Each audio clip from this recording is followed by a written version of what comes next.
From beautiful Sydney, the city of Opera House, Darling Harbour, Blue Mountains, and beautiful beaches, this is ICU Primary Prepcast, a monthly podcast about physiology and pharmacology in intensive care.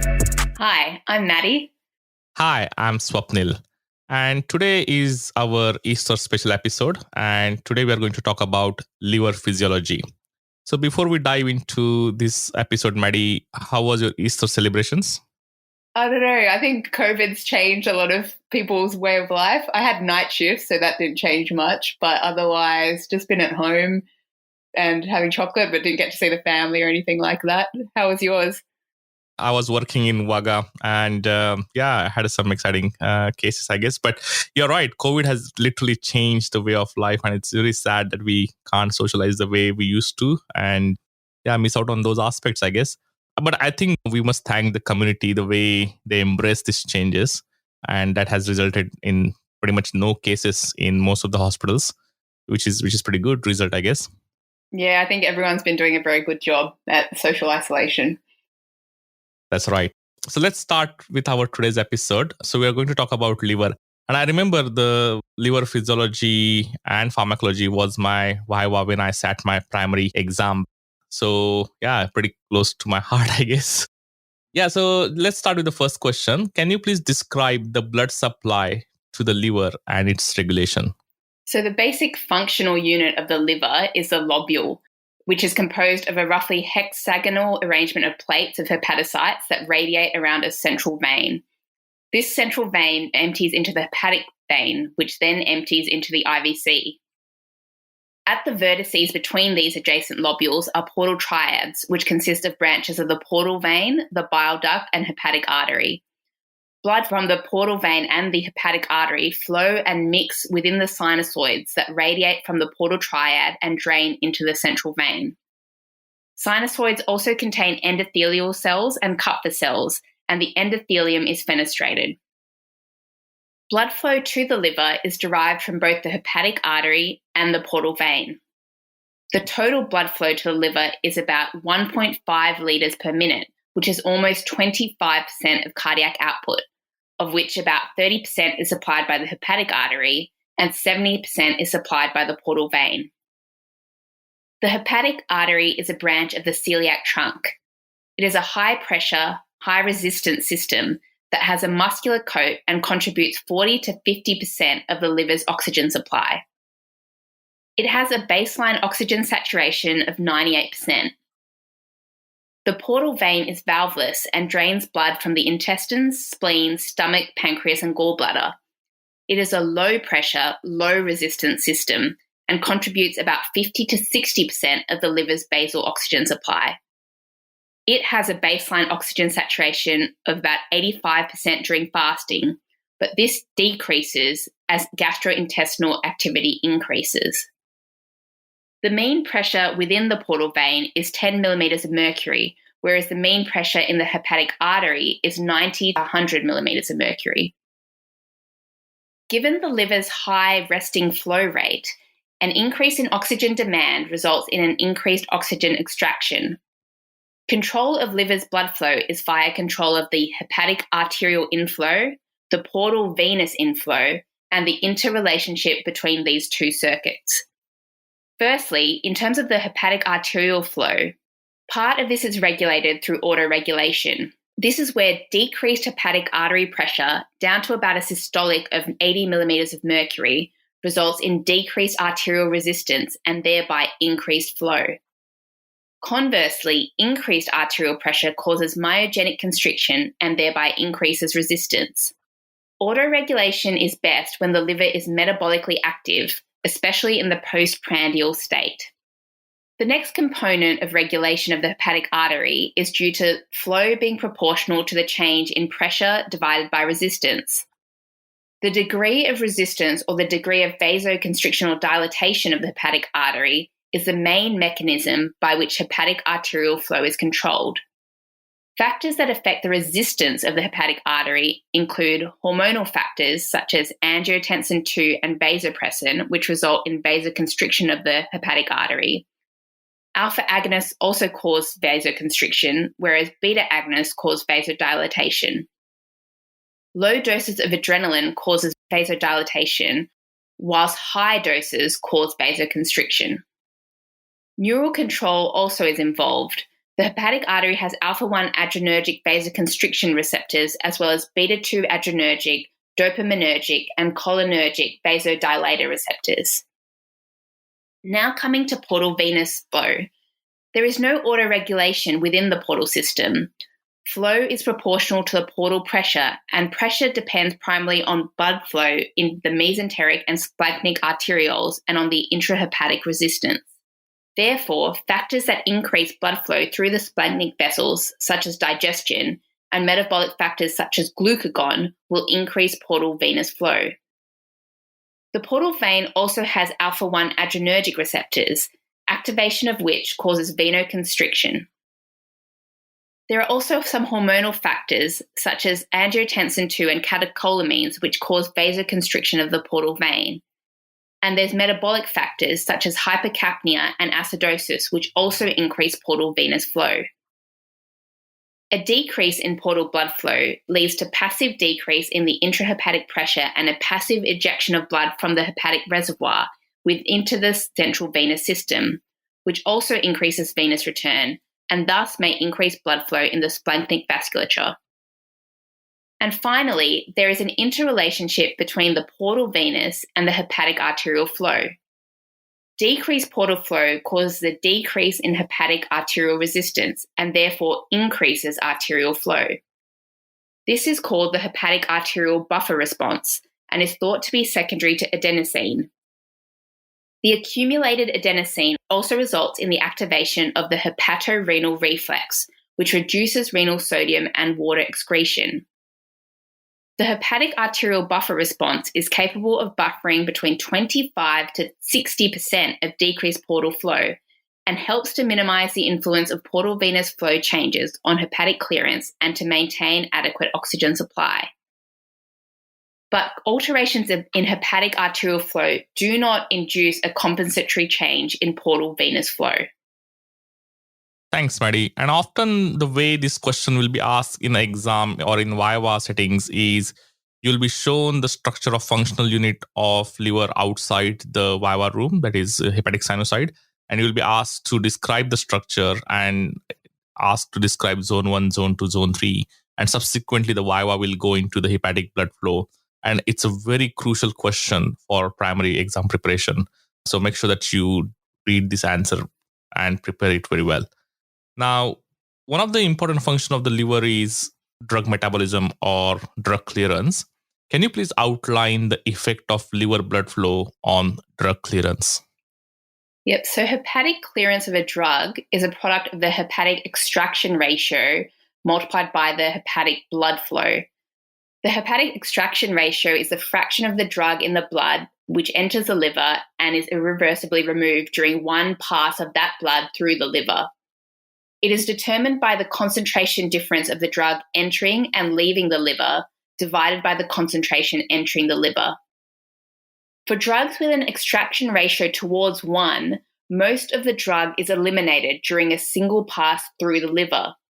For those with an extraction ratio closer to 0, most of the drug escapes in elimination after a single pass through the liver. The hepatic extraction ratio is also dependent on the extent of protein binding of the drug, as hepatocytes only have access to the unbound fraction of the drug, and it is also dependent on the intrinsic clearance of the drug. The effect that liver blood flow has on drug metabolism depends on the extraction ratio for that drug. For drugs with a low extraction ratio, such as diazepam, warfarin, and phenytoin, changes in blood flow have a minimal effect on their clearance. However, for drugs with a high extraction ratio, such as metoprolol, propofol, and morphine, changes in the blood flow produce corresponding changes in their clearance. Yeah, and as an ICU trainee, you need to know which drugs are metabolically excreted by liver, because any patient who comes to ICU with liver failure will have implications in terms of alteration of the dose or the medication in that particular ICU patient. Now, Maddi, can you please outline the functions of the liver? Yep, so the liver is a vital organ within the body and it has many functions. These can be thought of in terms of storage functions, synthetic functions, metabolic functions, immunological functions, and excretory functions. So first, thinking about the role of the liver in storage, the liver stores multiple substances. So it stores approximately 100 grams of glycogen. It stores fat-soluble vitamins such as vitamin A, vitamin D, vitamin E, and vitamin K. So the majority of the body's stores of vitamin A are within stellate cells in the liver as retinol ester, which can then be converted to its active form, which is retinol. Vitamin D, so 25-hydroxycholecalciferol is the main storage form of vitamin D, which is in the liver. The liver also stores a small amount of vitamin E, but the majority, so that's about 90% of vitamin E, is stored in adipose tissue. And the liver also stores vitamin K, but this is lower in the body compared to other fat-soluble vitamins. The liver also stores limited amounts of folate, but deficiency can occur within a couple of weeks if intake is inadequate. And the liver contains about 60% of the body's vitamin B12 stores, which on average is adequate to last about 3 years. The liver also stores iron as ferritin or hemosiderin. It stores copper and excess triglycerides, and it's also a reservoir for blood, and it can store about half a litre. In terms of the synthetic functions of the liver synthesizes the majority of plasma proteins, with the exceptions of immunoglobulins and von Willebrand factor. Proteins synthesized by the liver include albumin, alpha and beta globulins, and fibrinogen.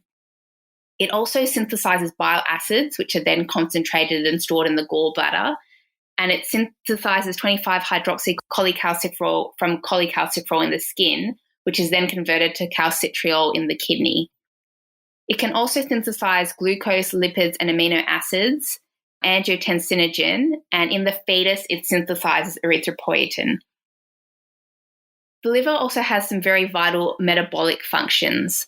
So first, thinking about carbohydrate metabolism, the liver plays a glycostat function within the body and in terms of maintaining a very strict BSL range regardless of nutritional intake. So in times of high glucose availability, the liver carries out glycolysis, glycogenesis, and fatty acid synthesis. The synthesis of glycogen starts with glucose conversion to glucose 6-phosphate by glucokinase, which is then converted to glucose 1-phosphate and then uridine diphosphate glucose. The UDP glucose is added to the glycogen chain, which finally makes glycogen through the action of glycogen synthase. During times of starvation, this stored glycogen can be converted to glucose, and gluconeogenesis can also occur. Glycogenolysis occurs via the action of glycogen phosphorylase within the liver. Gluconeogenesis also occurs in the liver, where the liver can convert lactate into glucose via the Cori cycle.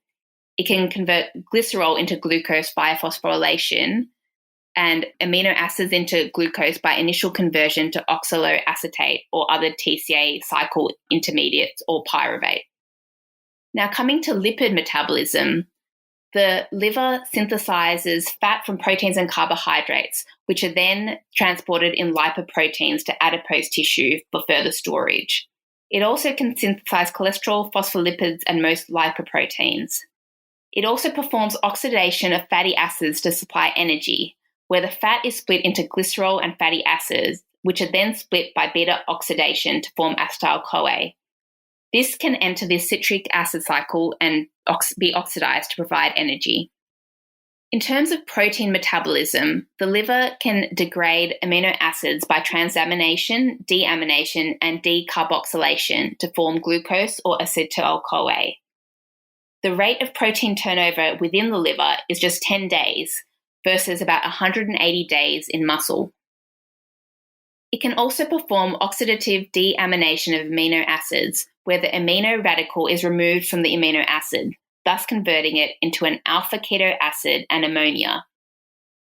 The urea cycle also converts ammonia to urea for urinary excretion within the liver. The liver also metabolizes steroid hormones and converts T4 to T3. It also has a role in acid-base balance through the metabolism of organic acid anions such as ketones and lactates, as well as the metabolism of ammonia. and the production of albumin, which is a weak acid. Coming to the immunological functions, the liver has a reticuloendothelial system which filters bacteria from portal blood. It also has Kupffer cells which perform scavenger and phagocytic functions, produce prostaglandins that are cytoprotective, and secrete other immune regulatory mediators. Ammonia is also detoxified to urea within the liver. And finally, the liver has excretory functions. It conjugates and excretes bilirubin, so hemoglobin is broken down by heme oxygenase and NADPH cytochrome P450 to biliverdin, which is then converted to bilirubin by a reductase enzyme. The bilirubin is bound to albumin and taken to the liver, where it is conjugated with glucuronides, making it water-soluble. It is then secreted into bile and converted to urobilinogen in the gastrointestinal system, where the majority is excreted in the feces, but some undergoes enterohepatic circulation, and a very small amount is excreted in the urine. The liver also inactivates toxins and multiple drugs via phase 1, which is oxidation and hydrolysis, and phase 2, which are conjugation reactions. Thanks, Maddi. And I think that's a very extensive list of functions of the liver. And I think the last one that you mentioned about the cytochrome P450 mediated inactivation of drugs is a very important from the ICU point of view, because that can lead to various drug interactions in ICU patients. So as a trainee, you need to know a lot of drugs which get metabolized through cytochrome P450 pathway. Now, let's dive into one of the specific function of the liver, that is bile production. Can you please describe the physiology of bile and its metabolism? Bile is an aqueous secretion that originates from hepatocytes and is modified distally by absorptive and secretory transport systems within the bile duct epithelium. Approximately 400 ml to up to 1 litre of bile is produced a day by the liver. It is 97% water, in which are dissolved bile acids, bilirubin, cholesterol, lecithin, organic ions, electrolytes, enzymes, proteins, and toxins. The two principal liver bile acids are cholic acid and chenodeoxycholic acid, which are formed from cholesterol. The bile acids combine with glycine and taurine to form conjugated bile acids, the salts of which are secreted into bile. Bile is initially secreted by hepatocytes and contains large quantities of bile acids, cholesterol, and other organic molecules. As it flows through the bile ducts, a watery sodium bicarbonate solution is added. This solution eventually enters the cystic duct and the gallbladder, where it is concentrated and stored, or enters the duodenum, where it aids in lipid digestion. About 95% of these bile salts are then reabsorbed in the small intestine and undergo enterohepatic circulation, while the remainder are excreted in feces. The roles of bile are fat digestion and absorption, excretion of waste products, and some immune response. So in terms of fat digestion, the bile emulsifies large fat molecules into many small particles, which aid in the absorption of digested fat end products through the mucosal membranes of the intestine. This is the primary role of bile salts. The excretion of waste products, including bilirubin and cholesterol, is also an important function of bile. They also excrete lipid-soluble drugs and heavy metals. Bile is also involved in the activation and regulation of the gut's innate immune system.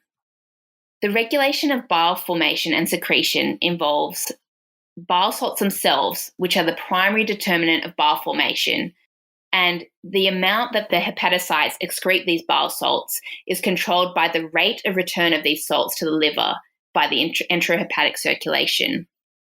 Neural factors are also involved, such as parasympathetic stimulation by the vagus nerve, which stimulates bile production by the liver. There are also hormonal factors, such as cholecystokinin, which stimulates gallbladder contraction, secretin, which stimulates secretion of the sodium bicarbonate-rich fluid, which is added to bile in the ducts, and glucagon, which increases bile secretion. And finally, duodenal contents can also regulate bile secretion. So fatty acids and amino acids in chyme, which enters the duodenum, stimulates cholecystokinin, which stimulates gallbladder contraction. Furthermore, if the chyme is very acidic, this also results in the duodenum stimulating secretin. Great. Now, let's assume the scenario where you have a patient in ICU with liver cirrhosis. What are the consequences of his cirrhosis on his various functions? So we can think about the consequences of cirrhosis by thinking about the functions of the liver. So back to their storage, synthetic, metabolic, immunological, excretory, and other functions. So in terms of the storage function, the consequences of cirrhosis can involve anemia, which is secondary to the iron, folate, and B12 deficiency, a decreased concentration of fat-soluble vitamins, and decreased glycogen stores. In terms of the synthetic consequences, there's a decreased synthesis of coagulation factors, which have a much shorter half-life, so are affected even in acute liver disease. This can result in bleeding. This may also be exacerbated by increased fibrinolytic activity due to decreased clearance of plasminogen activators by the liver and decreased production of inhibitors of fibrinolysis, such as alpha-2 antiplasmin and plasminogen activator inhibitor 1. However, there's also a decreased synthesis of coagulation inhibitors such as antithrombin 3, protein C, and S. So this may also conversely predispose a patient to thrombosis.